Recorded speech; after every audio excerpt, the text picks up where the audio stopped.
Hello aspirants, welcome to Renter's Approach to Lavasana. So today we are going to start with 2020 का paper and we are doing something for which people are charging. कोई 500 में बेच रहा है, कोई 1000 में बेच रहा है, कोई 7000 में बेच रहा है, तो कोई 10,000 में बेच रहा है.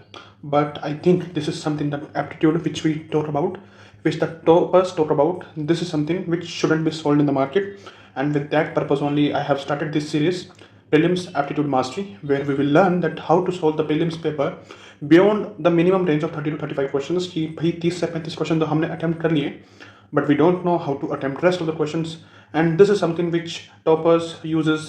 This is something which most of the people who have written mains, they use it to solve the prelims paper, and they write the mains repeatedly. So we have done 2018 and 2019. So today we are going to start with 2020, and this is part 1 of the video. Let's start, and whatever the introductory videos are, they are in the playlist and the link is in the description.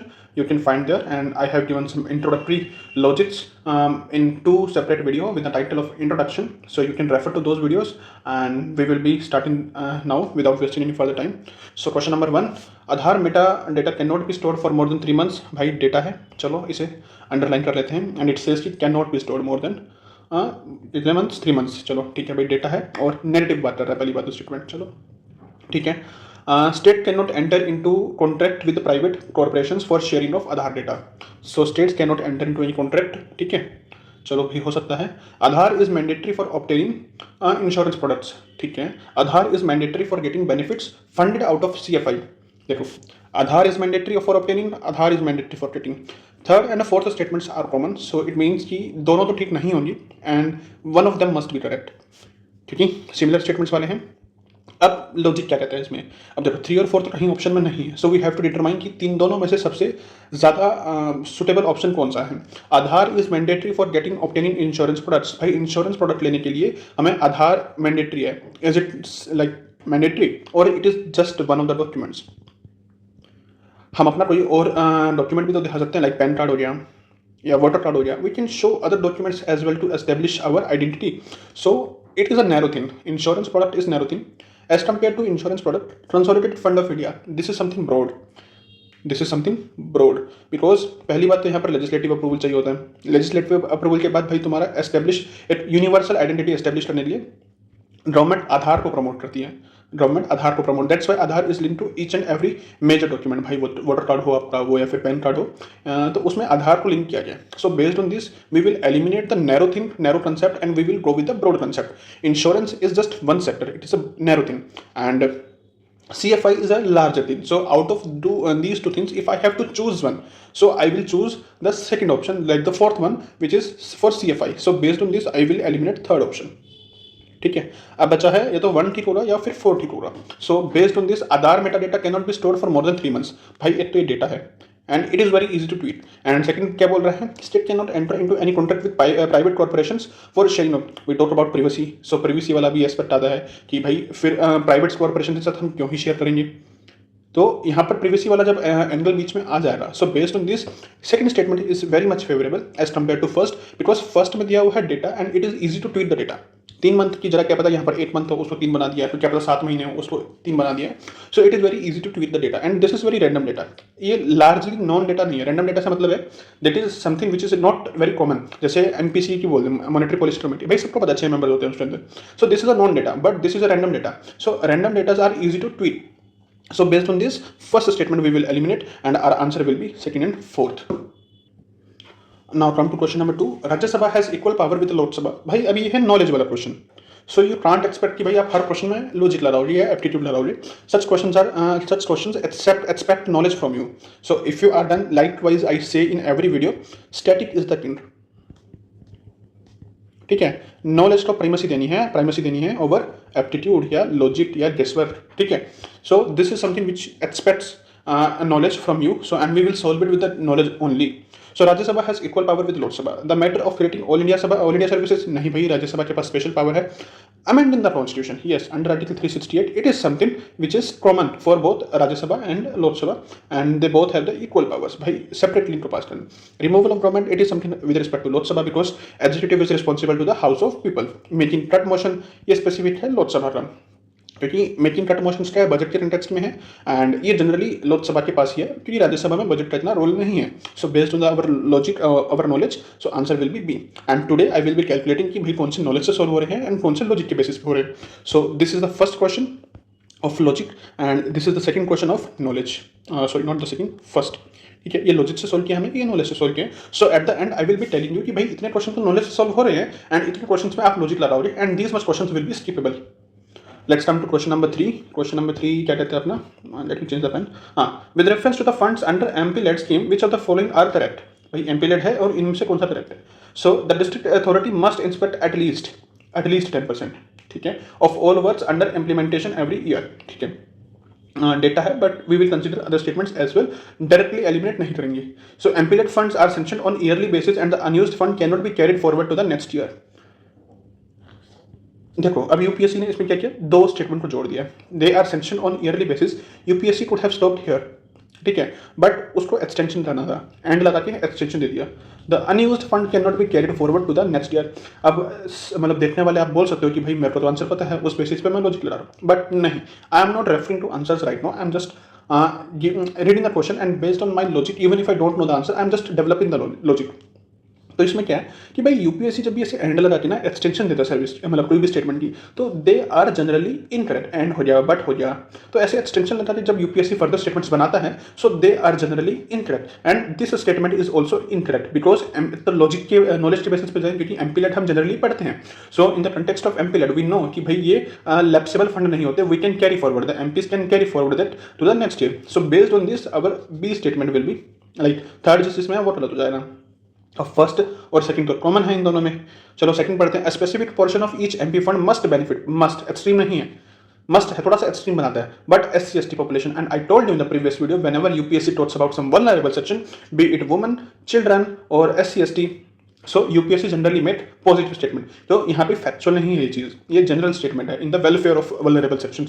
So second statement is correct. MP LAD funds must be used to create durable assets like physical infrastructure. भाई चलो ये general थी, हम ये पढ़ते हैं. सो अब बारी आती है फोर्थ क्वेश्चन की, फोर्थ स्टेटमेंट की. The district authority must inspect at least 10% of all the works. भाई देखो ये बोल रहा है एटलीस्ट, ये बोल रहा है एटलीस्ट, कोई प्रिसाइज नंबर नहीं दे रहा कि भाई 20% या 15%, नहीं, एटलीस्ट 10% है. And based on the UPSC PYQs, ये कोई रैंडम नंबर तो नहीं है basically, but if you are aware about this, ठीक है, एक इस चीज़ के ऊपर if you are aware about this कि भाई 10% मिनिमम है या नहीं है, देन ठीक है. Otherwise you are stuck between A और डी. ए और डी के बीच में कंफ्यूजन है. And in the previous video I told you, if you are ever stuck between A and D, then always choose D. भाई D को choose करना है. If you are ever stuck with A, between A and D, then go with D and my answer will be D. ठीक है, okay, so this is our logic and इसका answer भी ही D ही है. ठीक है, अब इसमें किसी को डाउट आ सकता है कि भाई मुझे आंसर पता है. टू बी ऑनेस्ट, मैंने इसका आंसर नहीं देखा था. It is just the pure logic which I am telling. जब आप प्रैक्टिस करोगे, 4 से 5 बार प्रैक्टिस करोगे, so you will be getting to know कि भाई ऐसा है. And in the previous video I told you कि I will be telling my source कि मैंने कहाँ से पढ़ा है. And I will not wait for the last video. In this video only I will be telling कि मैंने ये सब चीज़ें कहाँ से देखी हैं या कहाँ से सीखी हैं. So let me tell you these things in the initial, मतलब in the initial video itself, कि भाई थोड़ा ट्रांसपेरेंसी रहे. एंड चलो फर्स्ट चीज़ है कि भाई मैंने पहले पीवाईक्यूज का एनालिसिस खुद से किया था. I did the analysis by myself, but मुझे इतना समझ में नहीं आया था. I got to know about certain things but not much clarity. फिर उसके बाद 2024 के अंदर सत्यम जैन ने अपनी सीरीज स्टार्ट की थी, मैड वाली. And I watched those videos. उनसे मुझे बेनिफिट मिला, उनसे मुझे चीज़ों की थोड़ी थोड़ी अंडरस्टैंडिंग हुई. इसके बाद आई प्रैक्टिस्ड माई पीवाईक्यूज. ये मेरे 2024 के अटेम्प्ट से पहले की बात है. So it was it like these videos he took in 2014 जनवरी फरवरी. So I am before 2024 paper I practised by myself and try to figure out certain things. ठीक है, 2024 में, बट मेरा प्री नहीं हुआ था बिकॉज मेरा उतना कॉन्फिडेंस डेवलप नहीं हुआ था. And this confidence does not develop because I did not practice enough. मैंने प्रैक्टिस नहीं की थी अच्छे से. सो फॉर 2025 अटेम्प्ट 2025 के लिए I refer to multiple things. So primary की जो मैंने सत्यम जैन की अंडरस्टैंडिंग से सीखा था, सत्यम जैन की क्लासेस से सीखा था. उसके बाद है थोड़ा अपना दिल्ली सिटी के कैप है, अरविंद सर हैं, उनके प्लेटफॉर्म से सीखा था. उसके अलावा एक यूट्यूब पे चैनल है IAS PCS पाठशाला. उसके थ्रू मैंने इसे लर्न किया था। फोर्थ है एक अपने हैं कहते हैं शुभम अजमेरा, उनका PYQ लॉजिक वाला सेशन था। I took it just before prelims 2025, April में मैंने इसे लिया था। I watched it. एंड एक है होप तुषांत की माइंडसेट बिल्डर प्रोग्राम, ये मैंने अपने फ्रेंड की हेल्प से किया था क्योंकि इट इज़ टू एक्सपेंसिव। ये 10,000 का कोर्स है एंड मेरी कैपेबिलिटी नहीं थी कि भाई मैं 10,000 पे इस पर स्पेंड करूँ, but my friend took and he help me to watch those videos, तो मैंने वो किया था। So these are my 5 major things. But क्या इन क्लासेस को देखने से हो जाएगा? The real question is are these classes sufficient to develop the aptitude?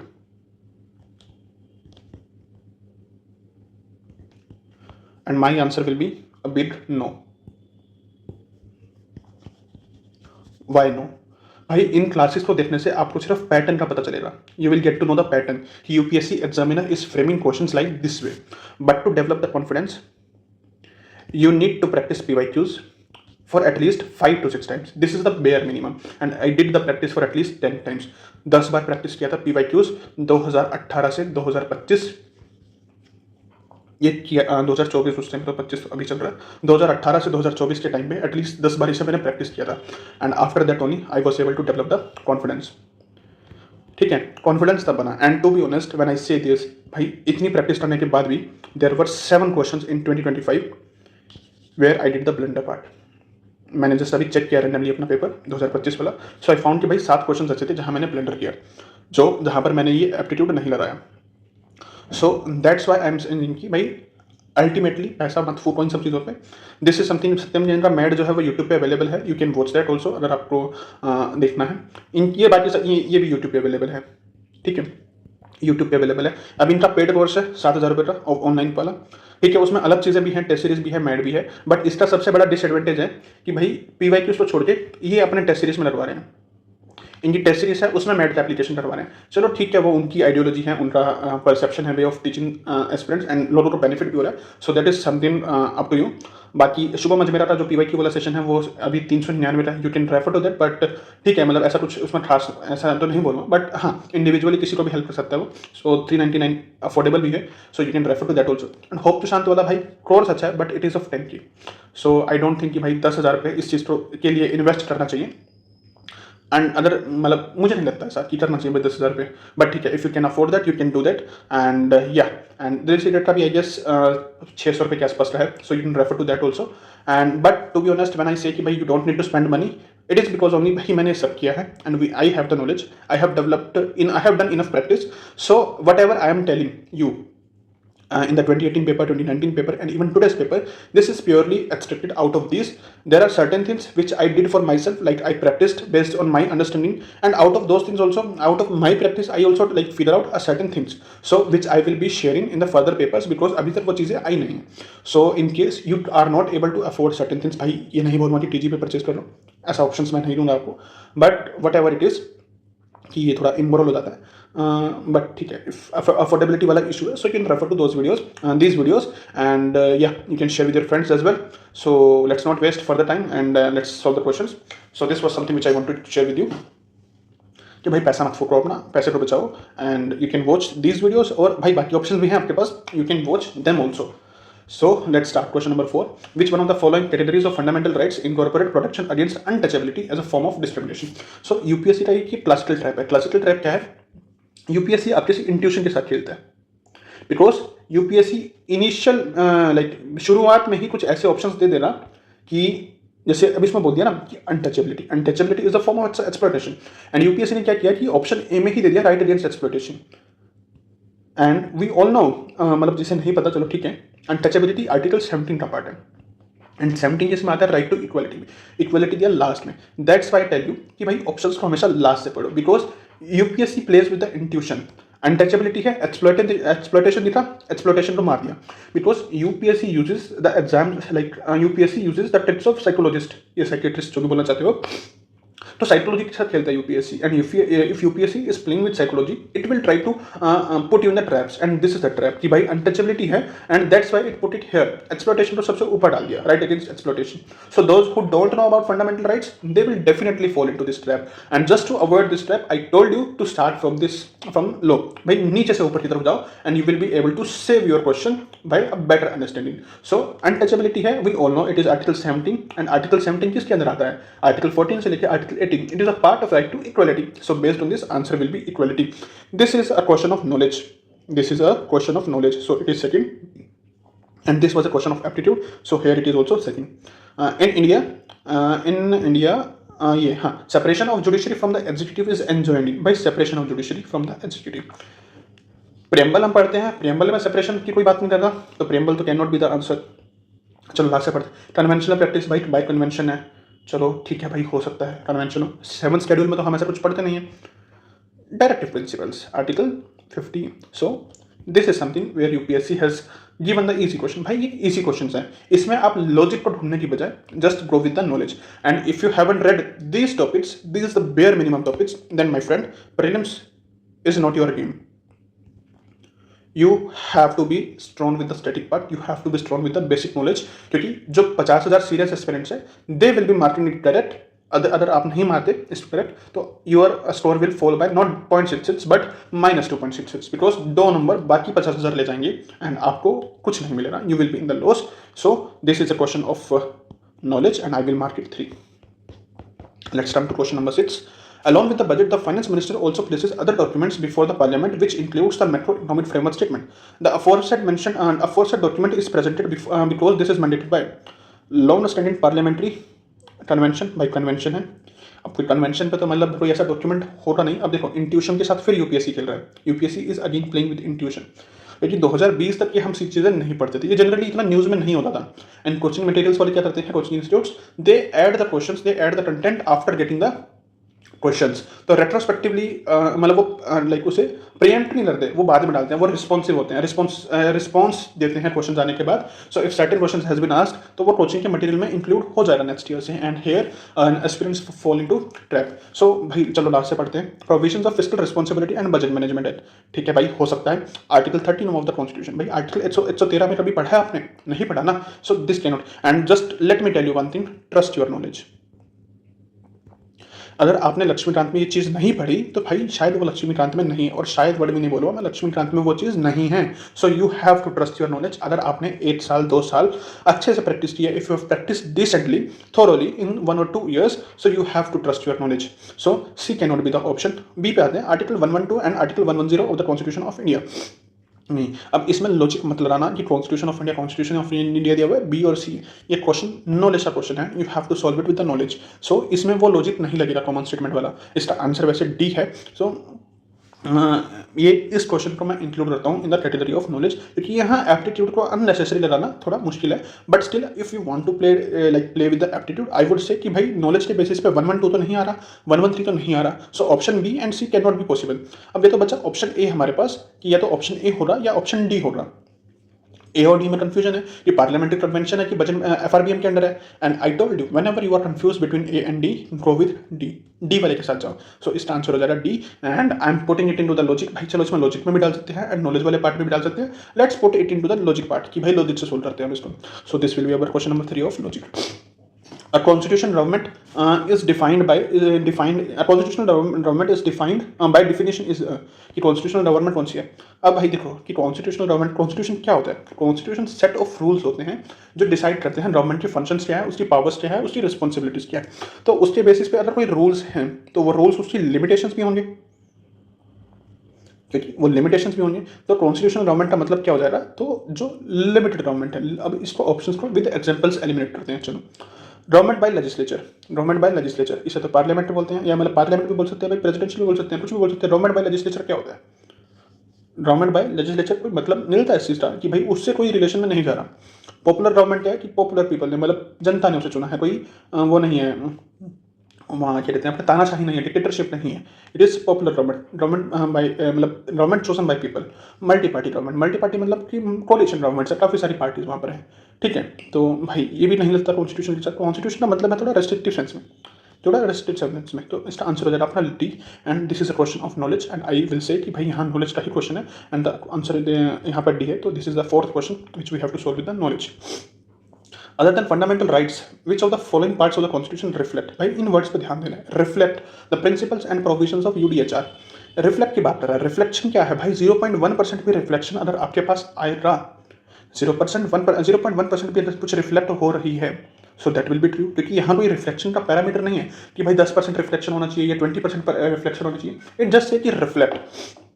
तो अब क्या है, अब यूडीएचआर है भाई, यूडीएचआर में कुछ सर्टेन प्रिंसिपल्स होंगे, for example equality, for example democracy, justice, liberty, fraternity, कुछ इस टाइप से होंगे, ठीक है। तो वो चीज़ें तो हमारे प्रियम्बल में भी हैं, वो हमारे डीपीएसपी में भी है। अब रही बात फंडामेंटल ड्यूटीज़ की। अब देखो फंडामेंटल ड्यूटीज़, चलो ड्यूटीज़ हैं हमारी, but they are also right. Someone's duty is someone's right, मेरी जो ड्यूटी है वो किसी और का राइट है। And it talks about woman की सेफ्टी के बारे में बात करते हैं, साइंटिफिक टेम्पर के बारे में बात करते हैं, इन्वायरमेंट प्रोटेक्शन की बात करते हैं। सो अदर भाई देखो यूडीएचआर तो सब पढ़ते नहीं है और किसी ने शायद पढ़ा भी नहीं होगा, but how do topper solve this question, जो रैंकर्स हैं, जो मल्टीपल मेंस लेते हैं, how do these people solve this question. उनको पता है कि भाई क्वेश्चन में पूछा है रिफ्लेक्ट, अगर वो 0.1% भी उसमें रिफ्लेक्शन आ जाता है, so this option will be correct. And fundamental duties, we have 11 fundamental duties, 11 fundamental duties है हमारे पास, और वो भी इतनी ब्रॉड है, तो भाई यूडीएचआर कोई ना कोई प्रोविजन तो उसमें रिफ्लेक्ट कर ही जाएगा। So based on this our answer will be D and I will put this question into the category of logic. तो भाई चलो 5 क्वेश्चन यहाँ पर अपने 4 हो गए, सॉरी नॉट 4, तो यहाँ 4 क्वेश्चन हो गए। सो ठीक है, in India legal services authority provide free legal services to which of the following types of citizen. अब ये ऐसा टॉपिक है जिसे कोई नहीं पढ़ता and this is a question which we will solve with logic. तो मैं नंबर डाल देता हूँ 5 वाला, ठीक है। ये क्वेश्चन स्किपेबल नहीं है बिल्कुल भी। So let's start from the last. It talks about all senior citizen. भाई द क्वेश्चन का क्या कह रहे हैं कि भाई फ्री लिटिल सर्विस है और ऑल लिटिल सिटीजन। भाई अमिताभ बच्चन को सर्विस चाहिए होगी तो क्या उसे फ्री मिल जाएगी, उनको फ्री मिल जाएगी वो सर्विस, लिटिल सर्विस। भाई इतने पैसे वाले इंसान हैं, इतने अमीर व्यक्ति हैं वो, तो क्या उनको फ्री मिल जाएगी। अभी चलो ये जब भी क्वेश्चन को एक्सप्लेन करता है तो इसमें लेट श्री रतन टाटा का एग्जाम्पल देते हैं। चलो वो तो अब यहाँ दुनिया में नहीं रहे, बट चलो उनका एग्जाम्पल नहीं देते, अमिताभ बच्चन होंगे। इसके अलावा कुछ और लगा लो, कोई भी एल्डर लगा लो यार, जैसे वो अपने MDH मसाले वाले वो अंकल जी है, वो आते हैं कभी कभी न्यूज़ में एड्स में, तो क्या उनको फ्री लीगल एड मिल जाएगी, नहीं मिलेगी ना। तो उसके बेसिस पे 4 तो एलिमिनेट हो जाएगा, ऑल सीनियर सिटीजन। सो 2 तो कॉमन है, 2 कॉमन है। अब क्या बोल रहा है, अब या तो 2 कॉमन है, ठीक है, तो 3 ठीक है या 1 ठीक है। Let's read first, person with an annual income of less than 1000, member of OBC with an annual income of less than 3000। अब ये देखो फर्स्ट और थर्ड में से कौन सा ऐसा इंसान है जो ज़्यादा नीड में है, जिससे ज़्यादा नीड है, कौन ज़्यादा डिप्राइव्ड है, कौन ज़्यादा पुअर है। So based on this we will get to know कि फर्स्ट पर्सन जो है ज़्यादा पुअर है। And after doing the aptitude, after applying the logic, we will get to know कि इसका आंसर होगा A. I hope you are getting this. Let's come to question number 10। अब ये देखो ये ऐसा क्वेश्चन है भाई, अब किसी ने पढ़ा है तो पढ़ा है, नहीं पढ़ा तो नहीं पढ़ा, अब इसमें कुछ नहीं हो सकता।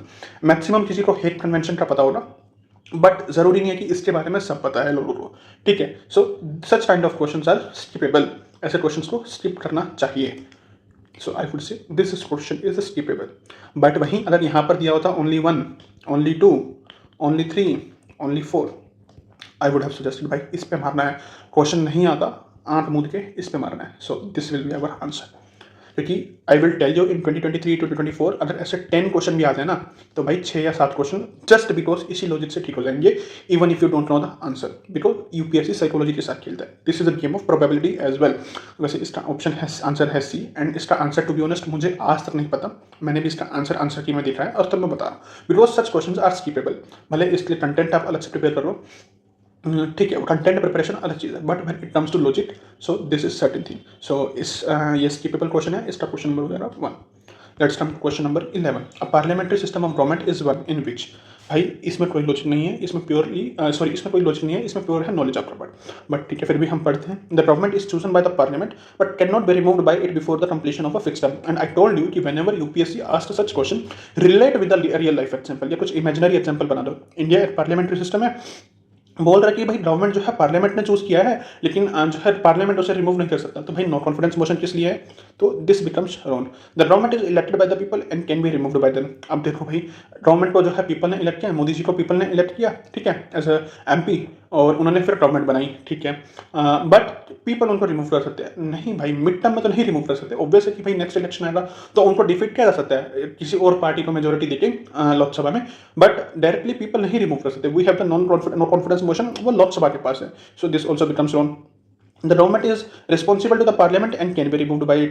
This is the essence of the parliamentary form of government. कि executive is responsible to legislature and government is responsible to Lok Sabha and can be removed by it. So by knowledge this will become our answer. And इसमें कोई logic वाली बात करना मत मेरे सामने कि भाई इसमें लॉजिक लग रहा है, नो। और अपना ये हो जाएगा क्वेश्चन नंबर 5 जो नॉलेज से सॉल्व हो रहा है, ठीक है। Which part of Indian constitution declare the idea of welfare state. भाई यूपीएससी जब ऐसे क्वेश्चन पूछता है तो 4-5 पूछता है, जब नहीं पूछता तो भाई एक भी नहीं पूछता। And we know welfare state का आर्टिकल 37 है and based on this our answer will be fundamental right. अब देखो ऐसा नहीं है कि भाई वेलफेयर स्टेट का प्रिंसिपल 7 शेड्यूल में नहीं हो रहा, कुछ ना कुछ तो वेलफेयर स्टेट के आइडियल 7 शेड्यूल में मिल जाएंगे, भले वो यूनियन लिस्ट हो, स्टेट लिस्ट हो या कंट्री लिस्ट हो, वहाँ भी मिल जाएंगे। प्रियम्बल है, प्रियम्बल में भी जस्टिस दिया हुआ है, इक्वालिटी दी हुई, लिबर्टी दी हुई, फ्रेटर्निटी, वो भी वेलफेयर स्टेट के प्रिंसिपल्स हैं। फंडामेंटल राइट्स में भी वेलफेयर का प्रिंसिपल है, जैसे कि आर्टिकल 17 है या फिर आर्टिकल 14 है, इक्वालिटी की बात कर रहा है, फ्रीडम की बात कर रहा है, राइट टू लाइफ है आर्टिकल 21, राइट अगेंस्ट एक्सप्लॉयटेशन है, they all are about welfare. But out of these 4 options we have to choose the best option, we have to go with the best option, ठीक है। तो इनमें से जो सबसे ideal most हो रहा है, जो सबसे बेस्ट हो रहा है, तो हमें वही चूज करना है। And this will be our answer, question answer will be A and this will be our question number 6 of knowledge. So, question number 13. The Constitution of India provides for judicial review to safeguard the citizens' liberties and to preserve the ideals on which the Constitution is based. Whenever we read judicial review, we know by judicial review is a derived concept from Article 13 clause 2, from Article 32, from Article 2 to 6. But judicial review explicitly mention नहीं है. And whenever the question says कि भाई Constitution of India provides or according to the Constitution, भाई वो black and white में Constitution में लिखा होना चाहिए. That shall be present in the Constitution in the black and white. अगर वो question, वो topic, वो point Constitution में mention नहीं है, then that statement will be incorrect. And judicial review Constitution में कहीं mention ही नहीं है. So second statement is wrong. So second statement is wrong. And I told you whenever second statement is wrong, whenever one statement is wrong, तो उसका logic है. But we have to read the second statement as well. तो जो logic मैंने आपको बताया था last video में, that is applicable only to those statements जहां आपको नॉलेज नहीं है, but you have to read the second statement as well. So the constitution of India defines its basic structure, भाई डिफाइन करता है बेसिक स्ट्रक्चर को in terms of federalism, secularism, fundamental rights. अब देखो UPSC again plays with your intuition, UPSC यहाँ भी आपकी intuition के साथ खेल रहा है। वी नो कि भाई फेडरलिज्म है, सेक्युलरिज्म है, फंडामेंटल राइट्स है, ये डेमोक्रेसी है, ये सब बेसिक स्ट्रक्चर के फीचर्स हैं, but they are not mention और defined anywhere in the constitution. ये कॉन्स्टिट्यूशन में डिफाइन नहीं है, क्योंकि बेसिक स्ट्रक्चर डॉक्ट्रिन जो है जुडिशियल इनोवेशन है, that is a brain child of judiciary. So based on that only the statement will become wrong and our answer will be D, and this is a question of knowledge. So I put it under the category of knowledge because UPSC aspect भाई ठीक है logic भी है apply. अब जिसने नहीं पढ़ा उसके लिए थोड़ा चैलेंजिंग है, बट जिसने पढ़ा है उसके लिए ये नॉलेज वाला क्वेश्चन है, and that's why I put it under the category of knowledge. Let's come to question number 14. One common agreement between Gandhism and Marxism is the final goal of a stateless society, class total abolition of private property, economic determinism. जब ये question आया था तो debate हुई थी, या तो option A होगा या ऑप्शन सी होगा। अगेन जिसे गांधीज्म फिलोसफी पता है, जिसे मार्क्सिज्म फिलोसफी पता है, देखो चारों ऑप्शन ठीक है, चारों ऑप्शन में कोई दिक्कत नहीं है। गांधी जी ने भी क्लासलेस स्टेटलेस सोसाइटी की बात की थी और मार्क्सिज्म ने भी की थी। गांधी जी ने भी क्लास स्ट्रगल की बात की थी, मार्क्सिज्म ने भी की थी, मार्क्स ने भी की थी। प्राइवेट प्रॉपर्टी का गांधी जी ने भी बोला था कि भाई मिनिमल प्रॉपर्टी होनी चाहिए, जो रिसोर्सेज है वो कम्युनिटी में डिस्ट्रीब्यूट होनी चाहिए, और मार्क्स ने भी बोला था। इकोनॉमिक डिटर्मिनेशनिज्म की भी बात की थी। तो पॉइंट तो सारे ठीक है, पॉइंट चारों ठीक है, but we have to choose the best, and best सब में से क्या था, the final goal of a stateless society, final goal of a stateless society. वहां मार्क्स ने भी यही बात की थी एंड गांधी जी ने भी वही बात की थी, तो इसका आंसर है अपना A. And this is something again which I will put in the statement in the like category of knowledgeable question. भाई नॉलेज होनी चाहिए इन क्वेश्चंस में, बिकॉज अननेसेसरी आपको मैं बोल दूं कि भाई ऐसे छोटे क्वेश्चन है उसमें ए मार दो, भाई वहाँ कोई लॉजिक नहीं है, वो प्योर गेसिंग है, वो प्योरली रिस्क टेकिंग एपिटाइट के लिए बताती है, बट वो हर चीज़ में नहीं लगती। एंड उसका एक्यूरेसी रेशो 2017-16 से पहले ज़्यादा था, 2016-17 से ज़्यादा पहले that was very much applicable, but जैसे ही वो पॉपुलर हुआ तो यूपीएससी ने अपना पैटर्न बदल दिया, and now UPSC place with the intuition part. So वहाँ वो जो है ना कि भाई ऐसे क्वेश्चन में ए मार दो, सो that is not very much applicable. Let's come to question number 15. In the context of India, which one of the following is the characteristic appropriate for bureaucracy? भाई ये जनरली हम पढ़ते नहीं है, ये है इसमें लॉजिक वाला question, so I put it under the category of logic. तो ये अपना क्वेश्चन नंबर हो जाएगा 6 ऑफ लॉजिक, ठीक है। तो N agency for widening the scope of parliamentary democracy, चलो लास्ट से पढ़ते हैं। N agency for the implementation of public policy, ठीक है भाई। N agency for facilitating political stability and economic growth, ठीक है। N agency for strengthening of structure of federalism, ठीक है। N agency for widening the scope of parliamentary democracy. चार option है, चारों ऑप्शन कहीं ना कहीं ठीक है भाई, चारों ऑप्शन में कोई गलती नहीं है, चारों ऑप्शन अपने आप में ठीक है। Again this is a question कि भाई जहां हमें बेस्ट आउट ऑफ ऑल हमें चूज करना है। तो ऑप्शन नंबर ए पढ़ते हैं भाई, widening the scope of parliamentary democracy, वो ब्यूरोक्रेसी का रोल नहीं है, वो ब्यूरोक्रेसी का रोल नहीं है, वो पॉलिटिकल क्लास का ही रोल है भाई। पार्लियामेंट्री डेमोक्रेसी वाइडनिंग कैसे होगी भाई, जब ट्रांसपेरेंसी आएगी, उसमें इंक्लूजन हो रहा, ऑपोजिशन के व्यूज को इंपॉर्टेंस दी जाएगी, ऑपोजिशन जो है पार्लियामेंट को डिसरप्ट नहीं करेगा, एक कोहेशन हो रहा पार्लियामेंट्री लीडर्स के अंदर, ट्रांसपेरेंसी होगी, करप्शन कम होगा, ठीक है। Vote for like cash for vote जैसी चीजें न्यूज में या फिर रियल लाइफ में नहीं होगी, तो उससे पार्लियामेंट्री डेमोक्रेसी वाइडन होगी। एंड इसका ब्यूरोक्रेसी का डायरेक्ट रोल नहीं है। So option A can not be our answer. An agency for strengthening the structure of federalism, agency है भाई फेडरलिज्म को स्ट्रेंथन करना है। फेडरलिज्म कैसे स्ट्रेंथन होगा, सेंटर स्टेट के रिलेशंस इंप्रूव हो रहे हैं, एंड इसमें पॉलिटिकल क्लास का मेजर रोल है as compare to bureaucracy. It is executive versus executive भाई, central government which is part of executive, and for example West Bengal जब वो क्लैश रह रहा है तो वो ममता बनर्जी और पीएम मोदी इन दोनों के बीच में है, तो it is executive versus executive. या जब गवर्नर का रोल आता है तो भी वो भी एग्जीक्यूटिव का रोल है, तो इसमें ब्यूरोक्रेसी का डायरेक्ट इंटरवेंशन नहीं है। और जहां डायरेक्ट इंटरवेंशन नहीं है and it asks the characteristic appropriate बोल रहा है, ठीक है। So by this logic, second will also be wrong. An agency for facilitating political stability and economic growth, भाई जो facilitate करेगा स्टेबिलिटी को, पॉलिटिकल स्टेबिलिटी, चलो इकोनॉमिक ग्रोथ दिया तो फिर भी मान लेते हैं भाई, पॉलिटिकल स्टेबिलिटी को फैसिलिटेट कैसे कर सकती है ब्यूरोक्रेसी।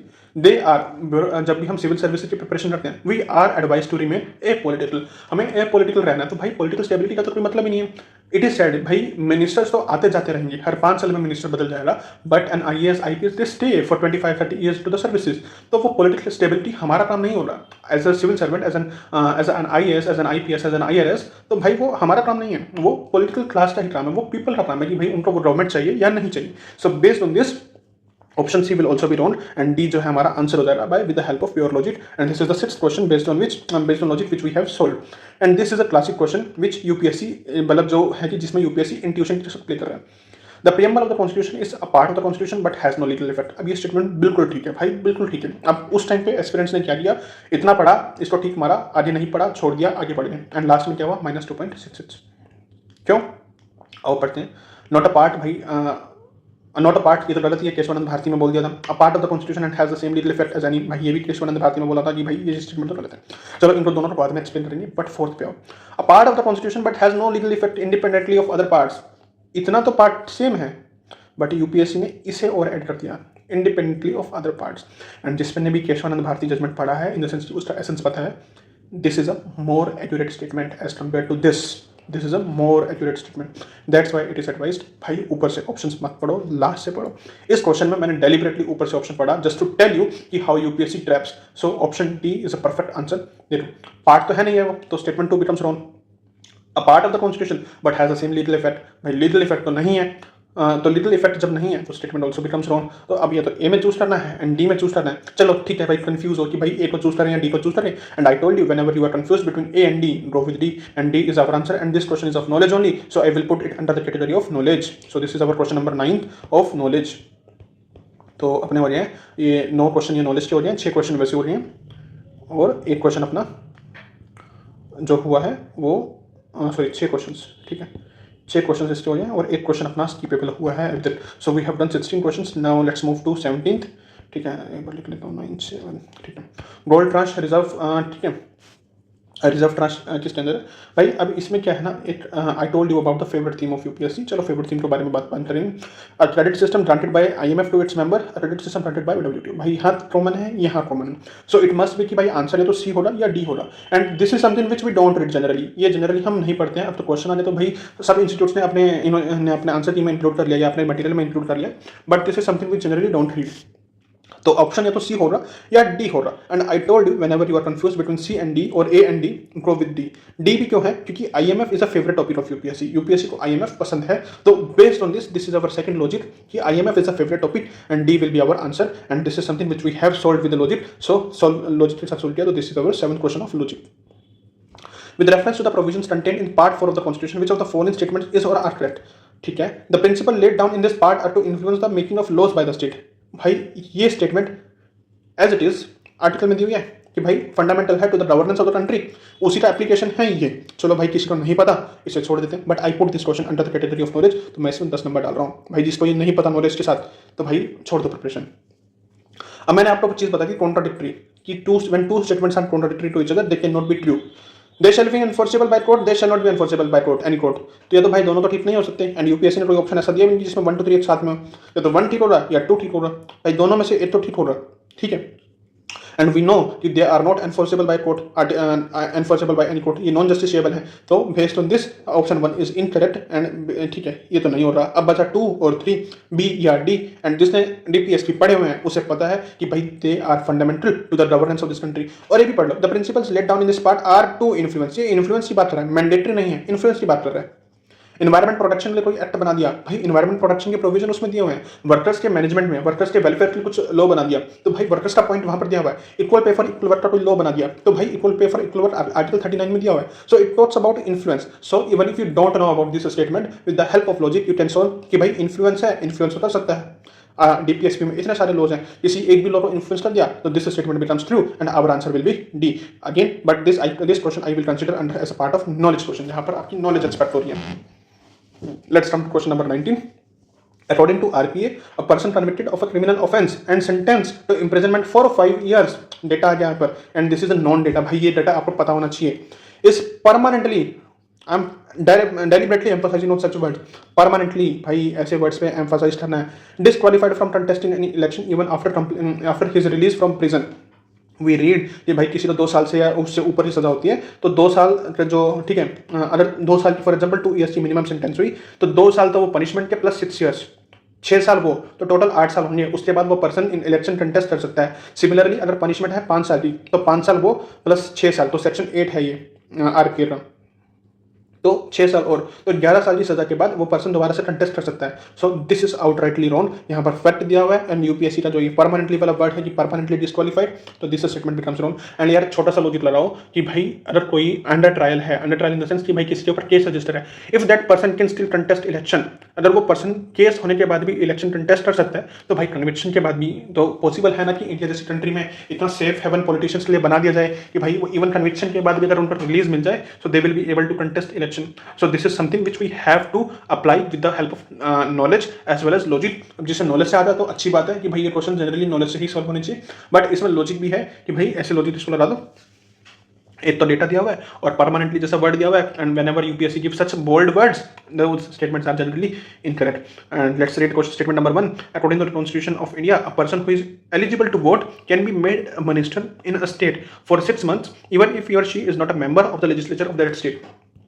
भाई ये स्टेटमेंट ना क्लासिक स्टेटमेंट है आपकी इंट्यूशन के साथ खेलने के लिए। क्यों? जब भी हम पढ़ते हैं ना तो भाई ये स्टेटमेंट हमें जनरली करेक्ट लगती है, but the thing is it talks about eligible to vote. भाई 18 साल का बंदा भी वोट दे सकता है, बट इसका मतलब नहीं है उसे मिनिस्टर बना दो। इट इज रिक्वायर्ड की जो बेसिक मिनिमम कंडीशंस है, फॉर एग्जांपल वो इंडिविजुअल 25 साल का होना चाहिए, सिटीजन ऑफ इंडिया या अदर प्रोविजंस के अलावा 25 साल इज मिनिमम थी। अगर कोई इंडिविजुअल 25 साल का नहीं है तो कैसे बना दें? That's why it is said कि क्वेश्चन की स्टेटमेंट्स को ध्यान से पढ़ो, बिटवीन द लाइन्स उसे रीड करो, and statement 1 is wrong, and this answer will be D. This is a question of knowledge plus aptitude.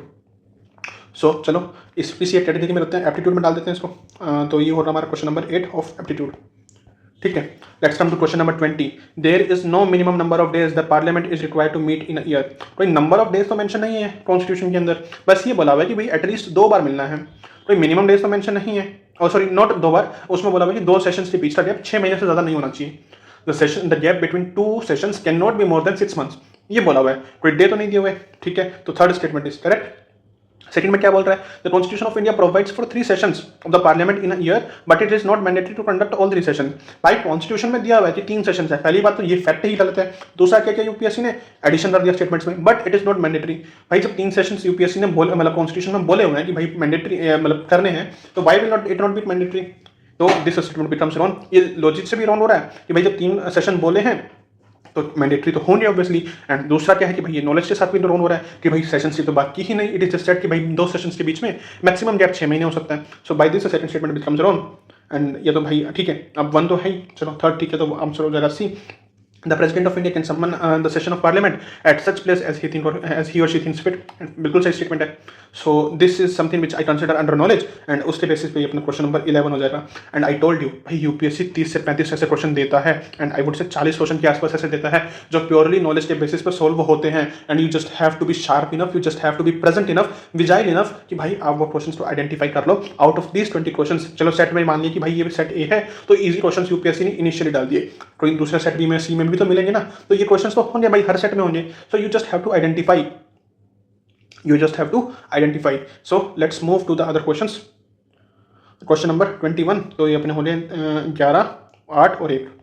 ठीक है, 11, 8 और 1. With reference to history of India consider the following. अब देखो भाई ये सब तो चीज़ें तो बंदे पढ़ते नहीं है, मतलब बंदे इन द सेंस कि भाई कोई तो पढ़ता नहीं है. अब इसमें क्या है, इसमें तो चीज़ ये देखो भाई 21 है, मैच द पेयरिंग वाला है. कुछ भी बोल लो भाई, ऑल 3 तो ऑप्शन होना थोड़ा मुश्किल है, ऑल 3 ऑप्शन होना थोड़ा मुश्किल है. So I will not consider D as the option because भाई 3 फैक्ट ये हैं, 3 फैक्ट ये हैं, यूपीएससी किसी को भी एक्सटेंड कर देता है.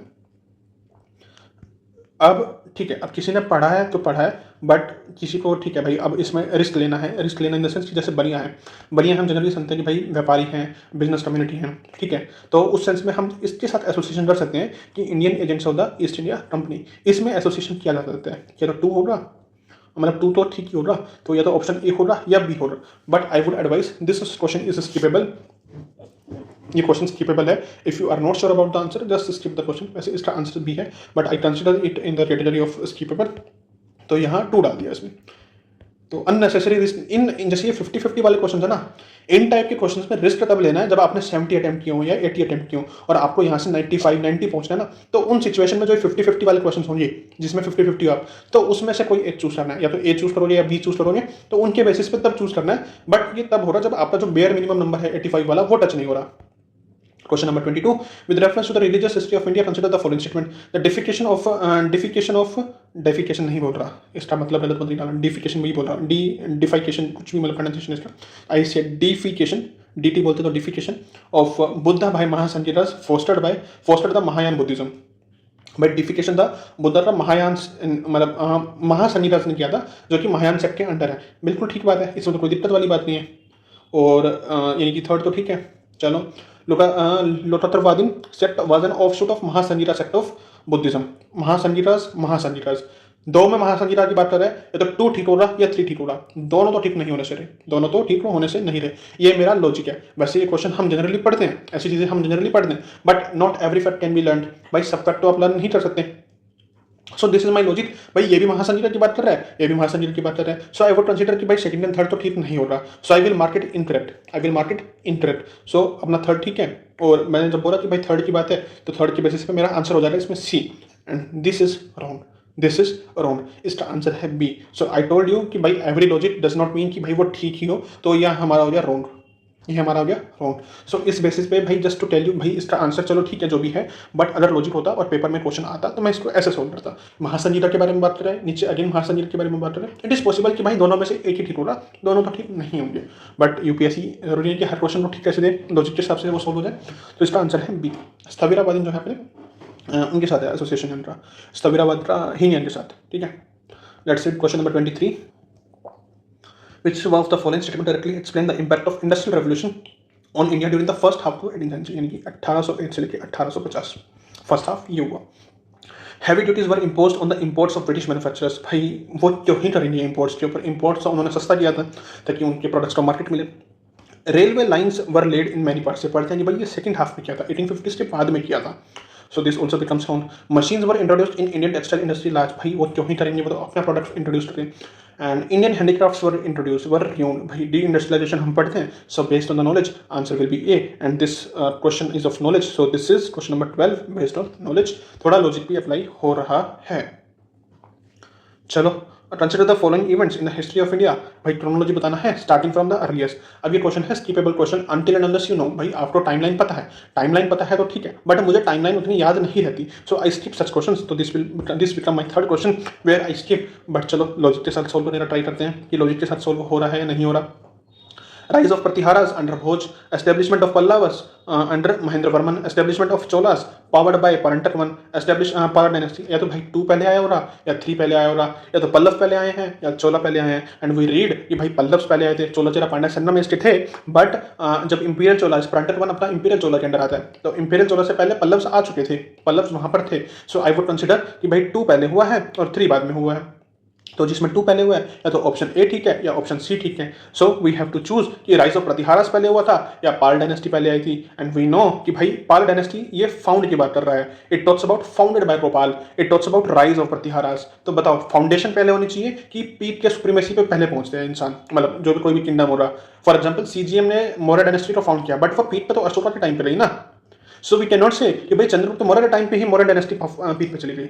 No, and they were contemporary. भाई पाल डायनेस्टी और अपने प्रतिहारास ये कंटेम्पररी थे। अगर ट्राइपाइटाइट शक्ल आपने पढ़ा है तो you will get to know Gurjara Pratiharas और अपने ये गुर्जर प्रतिहारास हो रहे और अपने राष्ट्रकूट हो रहे और पाला, इनके बीच में ट्राइपाइटाइट स्ट्रगल चल रहा था कन्वर्स के लिए। सो based on that knowledge also I will consider कि भाई एस्टेब्लिशमेंट पहले हुआ है और राइज बाद में हुआ होगा। सो बेस्ड ऑन दिस 4 पहले आना चाहिए और 1 बाद में आना चाहिए। 4 पहले किस में आ रहा है? 1 में आ रहा है। So my answer will be C. इसको स्किप नहीं करेंगे, but in case you are not sure and in case you are not able to apply the logic, so you have to skip this question. But I know basic understanding, मेरे पास basic understanding है history की timeline की, भले मेरे को वो exact याद नहीं है, पर तो based on the basic knowledge I will be able to solve this question. And इसका आंसर हो जाएगा सी अपना।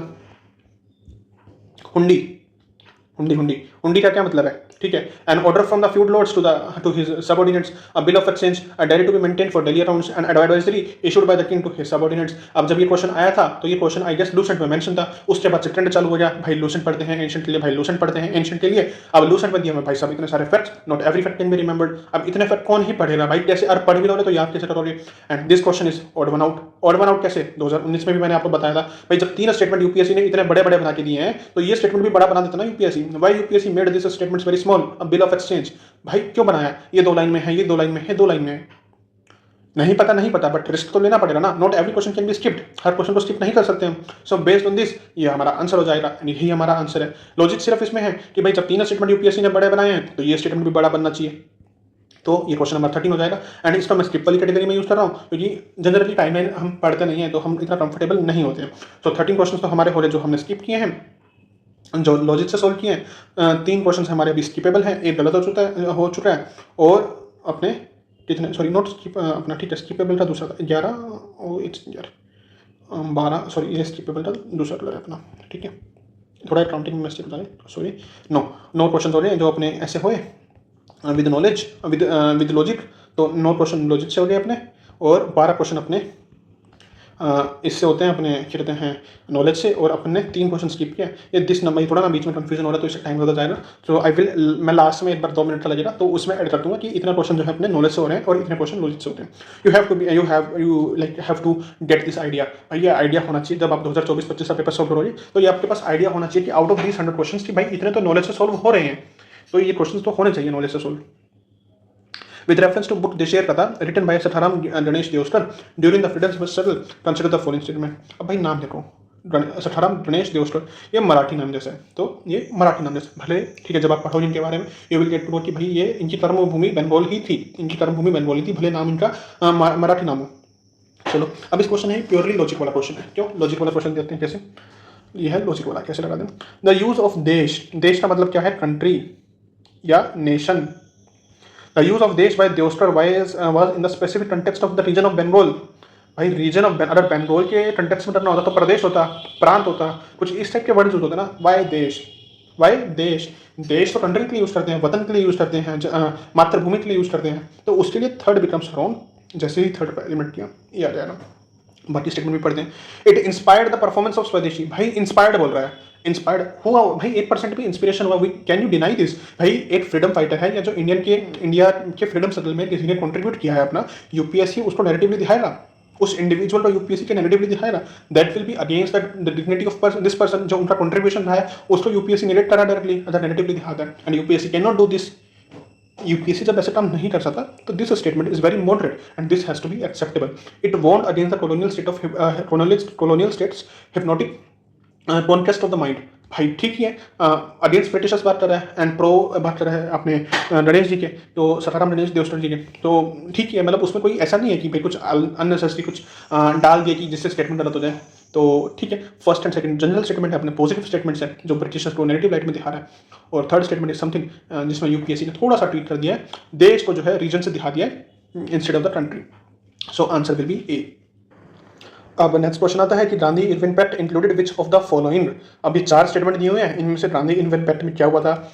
Release of only those prisoners who were not charged with the violence. जब हम स्पेक्ट्रम पढ़ते हैं तो ये ठीक ही है, गांधी जी ने मतलब गांधी जी ने जब रिक्वेस्ट की थी इसके बारे में, तो जो इरविन है उन्होंने बोला था कि भाई हम सिर्फ उन्हीं प्रिजनर्स को रिलीज करेंगे जिनके ऊपर वायलेंस का चार्ज नहीं है। तो this statement becomes true and Gandhi ji was against violence. तो उस बेसिस पे भी आप ये कंसिडर कर सकते हो कि this statement is generally correct. और जब हम स्पेक्ट्रम पढ़ते हैं तो वो लाइक हमें पता होता है कि भाई ऐसा कुछ होगा, ठीक है।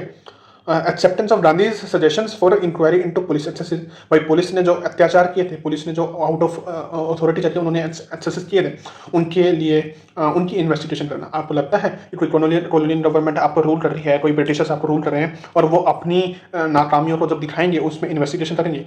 क्या हुआ था जब जलियांवाला बाग मैसेकर हुआ था और हंटर कमेटी बैठी थी, हंटर कमेटी ने क्या किया भाई? क्लीन चिट दे दी डायर को। तो जब वो डायर को क्लीन चिट दे सकते हैं for that genocide, highness genocide, तो क्या भाई वो पुलिस एक्सेसेस में इन्वेस्टिगेशन करेंगे? क्या वो ब्रिटिशर्स को नेगेटिव लाइमलाइट में दिखाएंगे? सो दिस बिकम्स रॉन्ग। भाई ब्रिटिशर्स को तो वो नहीं दिखाएंगे ना अपने नेगेटिव लाइट में, so you have to think from that perspective as well. तो थर्ड बिकम्स रॉन्ग। अब फोर्थ ठीक है, तो आवर आंसर विल बी। चलो फोर्थ में पढ़ लेते हैं। Withdrawal of ordinance promulgated in connection with the civil disobedience movement.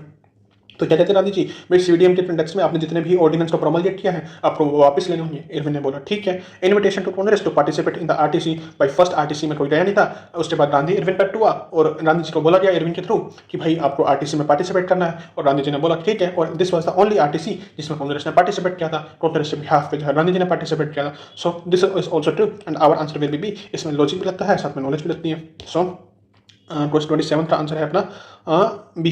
अब यूपीएससी ने ये क्वेश्चन ड्रॉप कर दिया था, यूपीएससी ने ये क्वेश्चन ड्रॉप किया था क्योंकि इसका हिंदी प्रोनाउंसिएशन गलत हो जाता। सिविल डिसोबीडियंस मूवमेंट को उन्होंने नॉन कोऑपरेशन के साथ कर दिया था। ये एक मिनट, असहयोग आंदोलन। यूपीएससी ने डाल दिया असहयोग आंदोलन, बल्कि इस ये है असहयोग आंदोलन का मतलब है नॉन कोऑपरेशन मूवमेंट। तो यूपीएससी ने इसमें असहयोग आंदोलन डाल दिया, तो इसलिए जो है ये थोड़ा गलत हो जाता है एंड यूपीएससी ने इस क्वेश्चन को ड्रॉप कर दिया था। सो बट इसका आंसर जो है वो बी है। एंड जब भी ऐसे क्वेश्चन ड्रॉप होते हैं तो कट ऑफ चली जाती है -2, क्योंकि इसको सबने किया, जो सीएस एस्पिरेंट है उन सबने इसको सॉल्व किया है। और जब सबने इसको मार्क किया है और यूपीएससी ऐसे क्वेश्चन ड्रॉप करेगा तो आंसर विल बिकम रॉन्ग, मतलब कट ऑफ जो है डाउन चली जाएगी। Now come to question number 28। ये फिर से ओड वन आउट वाला है, इसको सत्यम बोलते हैं जीबीडब्ल्यू। उनकी वीडियो जब आप देखोगे, अगर आपने पहले देखी है तो उस वीडियो में इसे जीबीडब्ल्यू बोलते हैं। जीबीडब्ल्यू वो नाम ही यहीं से आया, तो मैं इसको ओड वन आउट बोलता हूँ। द बीटल विद वंसर, the first monthly journal to have the untouchable people as its target audience, published by. ठीक है भाई, बीटल विद वंसर है ये अनटचेबल्स के लिए कंटेक्स्ट में थी, और तो ये किसको किसने पब्लिश किया है? अब देखो भीमराव अम्बेडकर, भाई हो सकता है वो तो प्रोटैगोनिस्ट थे लाइक अनटचेबल मूवमेंट में। मोहनदास करमचंद गांधी जी भी प्रोटैगोनिस्ट थे, उन्होंने भी काफ़ी इनिशिएटिव लिए थे। ज्योतिबा फुले भी प्रोटैगोनिस्ट थे। गोपाल बाबा वालनकर, गोपाल बाबा वालनकर। भाई देखो ऑप्शन बी सी डी, फुले, गांधी, अम्बेडकर, ये तीनों कॉमन नेम है, तीनों पॉपुलर नेम है। बट गोपाल बाबा वालनकर ये नाम हम जनरली नहीं पढ़ते हैं, ये नाम हम जनरली नहीं सुनते हैं। तो जब यूपीएससी ने 3 पॉपुलर नेम दिए हुए हैं तो UPSC could have given 4th popular name as well, जैसे राजेंद्र प्रसाद या ईश्वर चंद्र विद्यासागर, एनी बेसेंट, कुछ भी नाम दे सकते थे। राजेंद्र प्रसाद, कुछ भी, सरदार पटेल, कुछ भी नाम दे सकते थे। बट नहीं, क्या पता पेरियर नाम दे देते, या अपने जो जिन्होंने टेम्पल एंट्री मूवमेंट की थी साउथ में, वो पेरियर ही थे, ठीक है, तो उनका नाम दे देते। बट नहीं, यूपीएससी ने एक अलग नाम दिया, गोपाल बाबा वालनकर। क्यों दिया? तो यही अपना आंसर है and this is the question of logic. With reference to history of India, the terms कुल्यवाप and द्रोणवाप denote, द्रोणवाप और कुल्यवाप में जनरली हम ऐसे टर्म्स नहीं सुनते हैं। चलो ऑप्शंस पढ़ते हैं। Religious rituals, classification of urban land, coins of different monetary values, measurement of land. अब आई टोल्ड यू यूपीएससी के कुछ फेवरेट थीम्स हैं, जैसे कि कॉइन्स, जैसे कि लैंड। तो ये तो नहीं होगा, ये तो आंसर होगा ए, बी या सी। अब ए और सी में देखो, लैंड, लैंड, 2 स्टेटमेंट्स हैं, लैंड के बारे में बात कर रहे हैं। So you have to choose कि भाई अर्बन लैंड होगी, क्लासिफिकेशन या मेजरमेंट ऑफ लैंड है। एंड नॉर्थ इंडिया वाले बच्चों ने सुना होगा नाप करके हम हिंदी में यूज़ करते हैं। नाप, नाप होता है मेजरमेंट, कि जब भी हम टेलर के पास जाते हैं, दर्जी के पास जाते हैं, तो हमें कहते हैं कि नाप देना हमें, या नाप कुछ नाप बोलते हैं, कुछ माप बोलते हैं, ठीक है। कुछ नाप बोलते हैं, कुछ माप बोलते हैं। जैसे हम नाप बोलते हैं कि भाई हमें नाप देना दर्जी को, टेलर को माप देना दर्जी को। तो नॉर्थ इंडिया वालों के लिए थोड़ा ये ईजी हो जा रहा है कंटेक्स्ट में इसे रिलेट करना। तो मेजरमेंट को, चलो आप नॉर्थ इंडिया से नहीं हो, आप ईस्ट से देख रहे हो या साउथ से देख रहे हो, या हिंदी में कंफर्टेबल नहीं हो तो आप वहाँ से देख रहे हो। तो एक लॉजिक इसमें ये है, that logic is this only कि urban land is a narrow concept, measurement of land भाई ब्रॉड कंसेप्ट है, इसमें सभी लैंड आ जाती हैं, लाइक अर्बन भी, रूरल भी। So this is broad and I told you when you have to choose between narrow versus broad, always go with broad and with logic, this will be our answer. Who among the following rulers advised his subject through his inscriptions? भाई ये सब दिया हुआ है। Whosoever praises his religion sect or blames other sect out of excessive devotion to his own sect with the view of glorifying his own sect, he rather injures his own sect by very severely. अब 4 name हैं भाई, हम ये कभी नहीं पढ़ते ऐसी चीजें, हम ये चीज़ नहीं पढ़ते, बट चारों नाम दिए हुए हैं। अशोक है, समुद्रगुप्त है, हर्षवर्धन है, केडीआर है। चारों फेमस नाम है, चारों फेमस नाम है, तो भाई पता नहीं है आप किसको चूज करें। अब आई टोल्ड यू कि यूपीएससी की फेवरेट थीम्स है, यूपीएससी की फेवरेट थीम है जैसे अशोक, जैसे गांधी जी, ठीक है, जैसे केडीआर। तो भाई इन सब में से फेमस कौन है, इन सब में से फेमस सबसे ज़्यादा कौन है? अशोका सबसे ज़्यादा फेमस है। केडीआर को चलो हम मानते हैं कि भाई साउथ इंडिया में ज़्यादा फेमस हो सकते हैं as compare to all over India, but general aspect क्या है भाई, Ashoka is like more popular name, किसी को डिसरिस्पेक्ट नहीं है, but generally Ashoka the great बोलते हैं, अशोका को कंसिडर किया जाता है एज अ पॉपुलर एंटिटी। तो उस हिसाब से our answer will be A. Now come to question number 31 with reference to cultural history of India, which one of the following is the correct description of the term paramitas? paramitas क्या है? ठीक है भाई, powerful merchant guild of early medieval South India हो सकता है। Perfections whose attainment led to the Bodhisattva path, ये भी हो सकता है। Philosophical school that did not accept the authority of Vedas, भाई ठीक है। The earliest Dharma Sutras, Dharmashastra text written is aphoristic sutra style. अब ये भाई नॉलेज वाला क्वेश्चन, अगर आपने हिस्ट्री में पढ़ा है तो पढ़ा है, नहीं पढ़ा तो skip this questions. In questions में अननेसेसरी रिस्क नहीं लेना, बट जिसने बुद्धिज्म जैनिज्म थोड़ा ध्यान से पढ़ा हुआ है उसके लिए ये क्वेश्चन ईजी हो जाएगा, एंड ये हो जाएगा अपना सी। एंड इसमें फिर से पॉपुलर थीम की बात करते हैं। Out of all the philosophical concepts, जितने भी फिलोसॉफिकल कंसेप्ट्स हैं उसमें सबसे ज़्यादा फेमस क्या है? अद्वैत नहीं है, जितना मतलब इंडियन फिलोसफी नहीं इतनी famous, Indian philosophy in the sense of this अपनी जो 6 स्कूल ऑफ फिलोसफीज हैं उनकी कंटेंट्स में मैं बोल रहा हूँ, इतना वो फेमस नहीं है। ये तो भक्ति सूफी मूवमेंट फेमस है, या फिर अपना बुद्धिज्म जैनिज्म फेमस है। एंड बुद्धिज्म जैनिज्म वर्सेस भक्ति सूफी में से किसे कंसिडर करेगा यूपीएससी ज़्यादा पहले? Buddhism and Jainism, because that is a favourite theme, that is an important theme. Bhakti and Sufism भी इंपॉर्टेंट है, बट डिग्री ऑफ कंपेरिजन में बुद्धिज्म एंड सूफिज्म यूपीएससी को ज्यादा पसंद है। So based on this also you can take a logical risk, भाई Buddhism और Jainism UPSC का फेवरेट है एंड बोधिसत्व के बारे में बात कर रहा है, तो इट इज पॉसिबल कि भाई ये आंसर है। But if you are not able to relate, unnecessary risk नहीं लेना, तो such questions. Question number 32 in the context of Indian history the Rakhmabai case of 1884 revolved around, भाई ये जब क्वेश्चन आया था ये किसी को नहीं पता था। इसके बारे में क्या है कि भाई आंसर की आ गई तो कुछ भी लॉजिक लगा सकते हैं, वो लॉजिक मैं बताऊंगा भी आपको, but in case you are not sure and if all the options talk about are pro woman, then I would suggest you can go with D. But इसमें थोड़ा लॉजिक लगाते हैं। Pairing of statement, pairing of statement कैसे? Rakhmabai case हुआ था 1884 का। First statement talks about women's right to gain education, तो ये एजुकेशन के बारे में बात हो रही है। सेकंड इसकी age of consent. Age of consent हम जनरली किसके कंटेक्स्ट में यूज करते हैं? इंटरकोर्स के कंटेक्स्ट में यूज करते हैं। एज ऑफ कंसेंट किसके कंटेक्स्ट में यूज होती है? इंटरकोर्स के कंटेक्स्ट में यूज होती है। Restitution of conjugal rights, conjugal rights मतलब मैरिटल राइट्स। तो सेकंड और थर्ड का पेयर बन रहा है, देखो सेकंड और थर्ड का पेयर बन रहा है and this one is isolated. And UPSC ऐसे क्वेश्चंस बनाता है जहां पर अगर कुछ चीज पेयर में है तो वो पेयर में ठीक होगी, तो या तो अपना आंसर होगा बी या अपना आंसर होगा डी। या तो बी आंसर है या डी आंसर है। अभी आपके हाथ में है कि आप इसमें बी लगाओगे या डी लगाओगे। अगर उस टाइम पे आपको ये चीज़ क्लिक हो गई दैट इट इज़ पॉसिबल कि भाई वो शायद एजुकेशन के कंटेक्स्ट में नहीं है, so you can mark B. But if you are confuse कि भाई क्या पता यूपीएससी यहाँ पर ट्रैप ना डाल रहा हूँ, क्या पता UPSC like just not, it is not playing with us, तो you can go with D. Whatever you choose, if you are choosing between B and D, you are on the right track. But if you are choosing something else, A or C choose कर रहे हो, then you have to contemplate, you have to introspect, you have to practice again. So B या D में से आप कोई भी choose कर सकते हैं। अगर मैं आपकी जरा पेपर में होता तो I would have chosen D, but D is not our answer, B is our answer. So it is up to your presence of mind. And again I am telling भाई आपको 60% एक्यूरेसी चाहिए, not 100% accuracy चाहिए, ठीक है? तो कुछ questions गलत होते भी हैं तो हो जाने दो। Let's come to question number 33. Indigo cultivation in India declined by the beginning of the 20th century because of indigo cultivation decline कर गया in the beginning of 20th century. 20th century का मतलब है 1901 से लेके beginning लगा लो for example 1925 तक, 25 साल के क्या रीजन हो सकते हैं? Government control of the plantation, भाई जब गवर्नमेंट का कंट्रोल है तो उससे कल्टीवेशन किसे कम हो गया, तो ये काट दो। National leaders opposition to the cultivation of indigo, भाई नेशनल लीडर्स ऑपोजिट कर रहे हैं, ऑपोजिशन कर रहे हैं कल्टीवेटर्स को, तो इस कल्टिवेशन ऑफ इंडिया इसलिए भाई नेशनल लीडर्स तो बहुत सारी चीज़ों के लिए अपोजिशन कर रहे थे, तो वो क्या हर चीज़ डिक्लाइन कर रही? नहीं। It's unprofitability in the world market because of new invention, this is something which is in line with the question कि भाई कोई पर्टिकुलर चीज है उसका कल्टिवेशन कम हो गया, specially in the 20th century, beginning of 20th century. तो इसमें एसेंस पकड़ो स्टेटमेंट्स का, ठीक है भाई। सी स्टेटमेंट लगता है कि भाई नेशनल लीडर्स ने अपोजिट किया था कि भाई इंडियन कल्टिवेशन से सोयल क्वालिटी डिग्रेड हो रही है, बट डू यू थिंक कि भाई वो ज्यादा बड़ा टॉपिक होना उस टाइम पे? ठीक है, farmers operation was a separate topic, but cultivation के कंटेक्स्ट में कुछ ऐसा मेजर थीम होना चाहिए at a time when India was being suppressed by Britishers और वर्ल्ड वॉर में हमें फोर्सफुली एंटर किया जा रहा है। तो भाई ऐसा तो नहीं होना चाहिए, and that was age of innovation, innovation चल ही रही। तो उस कंटेक्स्ट में जब इलेक्ट्रल नॉलेज को आप अप्लाई करोगे, so your answer will be B. Today we will be doing till अगर कितना क्वेश्चन है 40, तो 40 तो करेंगे, and the next video we will wind up 2020। ज़्यादा लंबा नहीं खींचेंगे, 3 पार्ट्स में नहीं डालेंगे इसको। Wellesley established the Fort William College at Calcutta because he wants to train British civilians for administrative purpose in India। ठीक है, हो सकता है। He wanted to provide William Carey and his associate with employment। क्या भाई nonsensical बात है कि विलियम कैरे है और उसको एम्प्लॉयमेंट प्रोवाइड करनी थी? क्या यार, क्या मतलब, कौन से नशे करके यूपीएससी क्वेश्चन बना रहे हैं?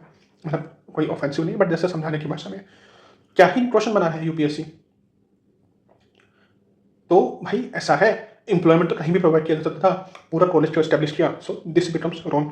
ही wanted to revive interest in oriental college and oriental learning India.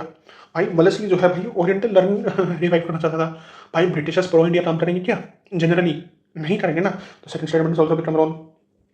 He was asked by the board of directors at London to do so. भाई बोर्ड ऑफ डायरेक्टर्स इतने पहले हैं क्या? उनको खून चूसने से मतलब, उनको खून चूसने से टाइम नहीं मिल रहा था, वो बोलेंगे कि भाई एस्टेब्लिश करो? नहीं भाई। And out of all this statements D something मतलब इन कंटेक्स्ट में ज़्यादा बेटर बैठता है कि ब्रिटिश सिविलियंस को जो है ट्रेन करना था कि भाई वो इंडियन लैंग्वेज को समझ सके, इंडियन एडमिनिस्ट्रेशन में थोड़ा उनको ईज आउट हो। तो उस कंटेक्स्ट में D is a better option out of all the 4 option. I told you भाई चारों वाहियात ऑप्शन होंगे, तो उनमें से वर्स्ट निकालना, मतलब जो लीस्ट वर्स्ट है वो निकालना है, सबसे गंदा ऑप्शन नहीं, जो सबसे कम गंदा है। प्रोनाउंसिएट चीज बोलते हैं कि भाई अगर चारों ऑप्शन घटिया ऑप्शन दिए हुए हैं तो लीस्ट वर्स्ट आंसर निकालना है। ये मेन से कंटेक्स्ट में यूज करते हैं कि भाई अगर 100 बंदे लिख रहे हैं ना आंसर, मतलब सॉरी नॉट 100 बंदे, हाँ अगर 100 लोग मेंस लिख रहे हैं तो आपको 100 लोग जो है ये घटिया आंसर लिख रहे हैं, they are writing their worst answers, तो you have to be least worst. आपको बेस्ट के पीछे नहीं भागना, लीस्ट वर्स्ट के पीछे भागना। तो ये क्वेश्चन वही है कि भाई चारों ऑप्शन घटिया से ऑप्शन है, बट इसमें से सबसे लीस्ट वर्स्ट कौन सा है वो ढूंढना है। And there will be option कि भाई जहाँ चारों ठीक होंगे तो उन ऑप्शन में जो है कि बेस्ट उठाना है, कि बेस्ट पॉजिटिव कौन सा होगा या जो बेस्ट ऑप्शन होगा वो उठाना है। With reference to history of India, Ulgulan or the Great Tumult is the description of which of the following। अब ये नॉलेज वाला क्वेश्चन है भाई, किसी को आता है तो आता है, नहीं आता तो नहीं आता। उलगुलान हम जल्दी मतलब जनरली नहीं पढ़ते हैं, बट ग्रेट टुमल्ट कहीं ना कहीं हम रेफरेंस में टेस्ट सीरीज में हमें मिल जाता है, तो उसके बेसिस पे हमारा आंसर हो जाएगा डी। यूपीएससी ने इस साल डी बहुत सारा दिया था यार। तो with reference to scholars literatures of ancient India consider the following. Panini is associated with Pushyamitra Shunga. Panini is associated with Pushyamitra Shunga, ठीक है भाई। Harsh Amar Simha is associated with Harshvardhan, ठीक है भाई। Kalidas is associated with Chandragupta. भाई देखो 6 फैक्ट है, पाणिनि, पुष्यमित्र, अमर Simha, Harshvardhan, Kalidas, Chandragupta.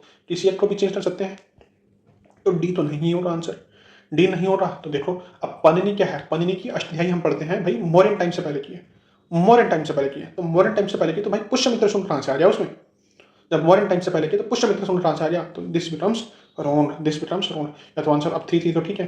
And we know कि भाई अमर सिम्हा हर्षवर्धन के कोट में पॉइंट तो नहीं थे, और कालिदास के नवरत्न में से देते, तो our answer will be C. ये थोड़ा नॉलेज का भी क्वेश्चन है, थोड़ा लॉजिक का भी क्वेश्चन इसमें, बट नॉलेज डोमिनेट करती है आपकी। अगर नॉलेज है तो दिस इज सॉल्वेबल, अदरवाइज ठीक है, छोड़ दो ऐसे क्वेश्चन को। आता है science and tech in the context of recent advances in human reproductive technology. Pro nuclear transfer क्या? प्रो मतलब ओल्ड, न्यूक्लियर मतलब न्यूक्लियस, एंड ट्रांसफर का तो पता ही है। Prevention of mitochondrial disease in offspring. भाई ये क्वेश्चन 2020 में आया था, सेम क्वेश्चन 2021 या 22 में यूपीएससी ने रिपीट किया। So sometimes it is possible कि भाई 2025 में फॉर एग्जांपल यूपीएससी ने कोई पर्टिकुलर टॉपिक पूछा है, तो यूपीएससी जनरली उसी टॉपिक के ऊपर 2026 में भी क्वेश्चन पूछ सकती है। सो इट इज एडवाइजेबल कि भाई पिछले 2 साल के क्वेश्चन में जो टॉपिक्स आए हैं जनरली उनको पढ़ लेना चाहिए। तो prevention of mitochondrial disease in offspring, right, ठीक है, हो सकता है। Development of stem cells into functional embryo, ये भी हो सकता है। Genetic modification of sperm producing cell, fertilization of egg in vitro by the donor sperm. अब भाई चारों हैं, अब जिसने ये पढ़ा है प्रो न्यूक्लियर ट्रांसफर, अब जिसने ये पढ़ा है तो उसके लिए तो ये क्वेश्चन होगा ईजी, ये क्वेश्चन तो होगा ईजी। अब जिसने नहीं पढ़ा अब उसके लिए थोड़ा एलिमिनेशन देते हैं या लॉजिक देते हैं। Nuclear, pro nuclear. भाई स्टेम सेल का और न्यूक्लियर ट्रांसफर से तो कोई रिलेशन नहीं है। स्टेम सेल का डेवलपमेंट बनाना है एम्ब्रियो, फंक्शनल एम्ब्रियोस में, तो उसमें कोई न्यूक्लियर ट्रांसफर तो रोल हो नहीं रहा, तो C can not be our answer. Genetic modification of sperm producing cell, जो स्पर्म प्रोड्यूसिंग सेल्स हैं उनका जेनेटिक मॉडिफिकेशन है। अगेन उसमें कोई न्यूक्लियर ट्रांसफर तो नहीं हो रहा, सिर्फ मॉडिफाई हो रहा है ना। जीन ट्रांसफर हो सकता है, जीन एडिटिंग हो सकती है, मॉडिफिकेशन की बात कर रहा है तो उसमें जीन एडिटिंग हो सकती है, जीन एडिशन हो सकता है। तो भाई ऐसे तो कोई न्यूक्लियस तो नहीं हम ट्रांसफर कर रहे हैं। Fertilization of egg in vitro by the donor sperm, भाई इन विट्रो जो है डोनर स्पर्म जो है फर्टिलाइज करवा रहे हैं। अब फर्टिलाइजेशन ऑफ एग में तो होता ही है कि भाई न्यूक्लियस तो ट्रांसफर होता ही है, कि जब स्पर्म और जब एग फ्यूज करते हैं तो जो स्पर्म का न्यूक्लियस होता है वो ट्रांसफर होता है एग में। अब बचा या तो ए होगा या डी होगा। अब जिसने पढ़ा है उसे तो पता है डी आंसर है, अब जिसने नहीं पढ़ा and if stuck between A and D so D will be our answer. With the present state of development, अब यहाँ बच्चे मात खाए थे, क्यों? यूपीएससी ने बोल दिया present state of development, present state. भाई अगर यूपीएससी का क्वेश्चन बन रहा है 24 से, फॉर एग्जांपल 24 मई है, अगर एज ऑन 24 मई वो टेक्नोलॉजी अवेलेबल है तो ही वो आंसर कंसिडर होगा, अगर नहीं है तो वो बाद में चाहे भले बनती रहे हम उसे कंसिडर नहीं करेंगे। And this is the classic question जहां पर 5 - 2 एंड -2 लगेगा और इसका आंसर 3 में से होगा। अगर आपने ये चीज अवॉइड कर दी है, ये चीज आपने अवॉइड कर दी है, सो डी आप आंसर मारोगे। जनरली ऐसे क्वेश्चंस में अगर यूपीएससी बोल रहा है प्रेजेंट स्टेट, तो प्रेजेंट स्टेट में आपको थोड़ा कॉन्शियस रहना है, थोड़ा अटेंटिव रहना है। बट इन केस वहां पर प्रेजेंट स्टेट नहीं बोल रहा, पॉसिबल बोल रहा है या कैन भी बोल रहा है कि भाई कैन भी हो सकता है और प्रेजेंट, तो उन सिचुएशन में और बात है। क्यों? Bring down electricity consumption industrial unit, भाई एआई की तो हो सकती है application. Meaningful short stories and songs, वो तो आज बनाते ही हैं लोग, तो पॉसिबल है। भाई डिसीज डायग्नोसिस में भी हेल्प कर सकता है, टेक्स्ट टू स्पीच कन्वर्शन में भी पॉसिबल है, wireless transmission of electrical energy ये भी पॉसिबल है। तो भाई पांचों पॉसिबल है जिसमें एआई हेल्प कर दे रहा, या अभी नहीं तो फ्यूचर में हेल्प कर दे रहा। सो उस लॉजिक के हिसाब से our answer will be D, D will B our answer. But UPSC ने थोड़ा ट्रैप डाल दिया भाई प्रेजेंट स्टेट। यूपीएससी ने डाला प्रेजेंट स्टेट, भाई प्रेजेंट स्टेट में क्या क्या यूज हो सकता है, प्रेजेंट स्टेट में क्या क्या है। अगर आपको पता है तो ठीक है, वरना इसमें ऑल ऑफ द अबव मारो। बट इसका आंसर थोड़ा सा दूसरा है, थोड़ा सा दूसरा क्या है, यूपीएससी कहते हैं कि भाई उस टाइम पे जब वो क्वेश्चन बना था 2020 के टाइम में जब वो पेपर हुआ था, यूपीएससी कह रहा है कि भाई एआई के थ्रू हम शॉर्ट स्टोरीज नहीं बना सकते थे, सॉन्ग्स नहीं बना सकते थे। सो based on this 2 is eliminated and answer is B. But in questions में अननेसेसरी रिस्क मत लेना। आई वुड सजेस्ट भाई डी मारो और आगे बढ़ो, क्योंकि 99% जनता ने इसमें डी ही मारा होगा। कहीं ना कहीं भाई एग्जाम्पल्स मिल जाते हैं कि भाई शॉर्ट स्टोरीज बन रही है, सॉन्ग्स बन रहे हैं, तो it is very hard to detect. तो इन सच क्वेश्चन जस्ट मार डी और आगे बढ़ो। अगर गलत होगा तो सभी सीरियस एस्पिरेंट का गलत होगा और ठीक होगा तो भाई आपका भी ठीक होगा फिर। तो चलो 39 पे आते हैं। With reference to visible light communication technology which of the following statements are correct. भाई 4 स्टेटमेंट है, चारों में से कौन से ठीक है? अब यूपीएससी ने कोई ऑल ऑफ द अबव तो दिया नहीं हुआ। इट मीन्स कि इट इज पॉसिबल कि भाई एक तो गलत है और ऑप्शंस भी ऐसे हैं कि भाई एक गलत हुआ तो you will reach to the answer.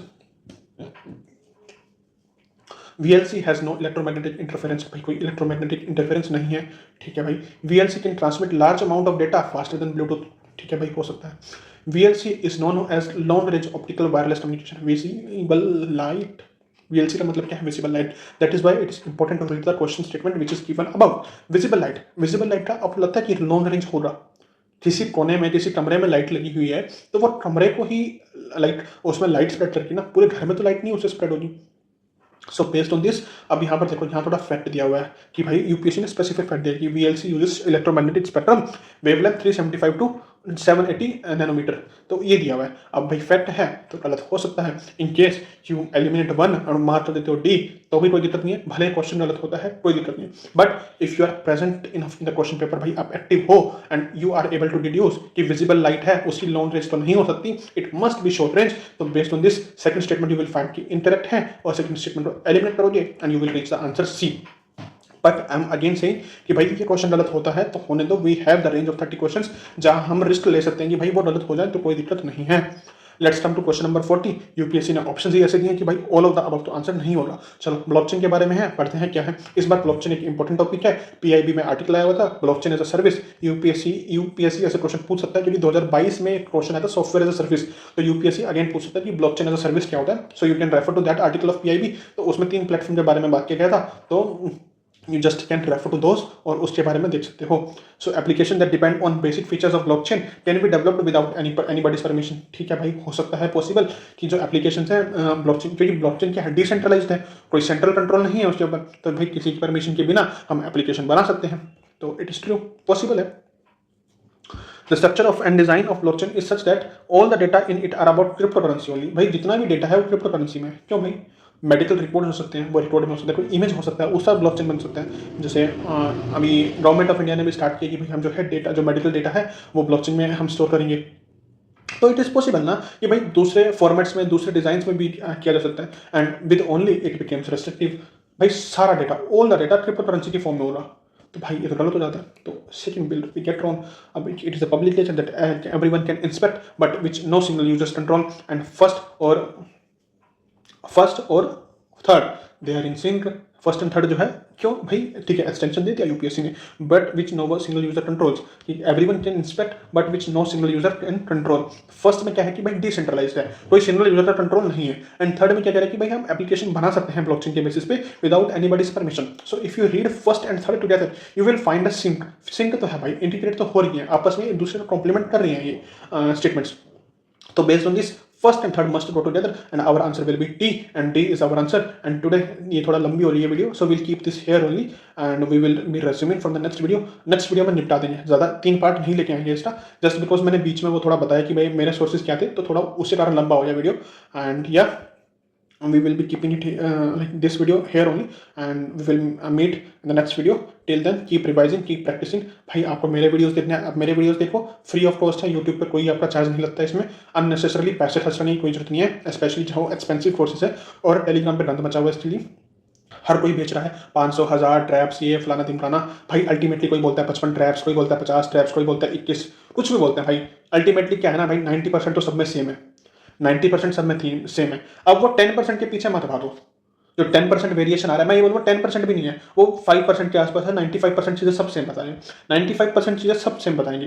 To be honest, ये मेरा पर्सनल एक्सपीरियंस है, क्योंकि मैंने एक बंदे की वीडियो नहीं देखी, मैंने 4 से 5 इंसानों को फॉलो किया अपने 25 के अटेम्प्ट में। एंड मुझे पता है कि भाई 90 to 95% चीज़ें सबकी सेम होती है। इट इज़ जस्ट दैट 5%, और उस 5% के लिए अपना पैसा मत बर्बाद करो। यू कैन रेफर, मेरे वीडियोस देख लो आप, या फिर अदरवाइज सत्यम जैन की वीडियोस अवेलेबल हैं उनके चैनल पे, तो आप वो देख सकते हो। उसके अलावा ISPCS पाठशाला की वीडियोस हैं, वो देख सकते हो। उसके अलावा जो ऑल्टरनेटिव्स है, you can refer to them, but I would not advise. And समझदार को इशारा काफ़ी। तो चलो ठीक है, यहीं तक रखते हैं। Will meet in the next video. Till then goodbye, take care, keep studying, keep revising and जय हिंद।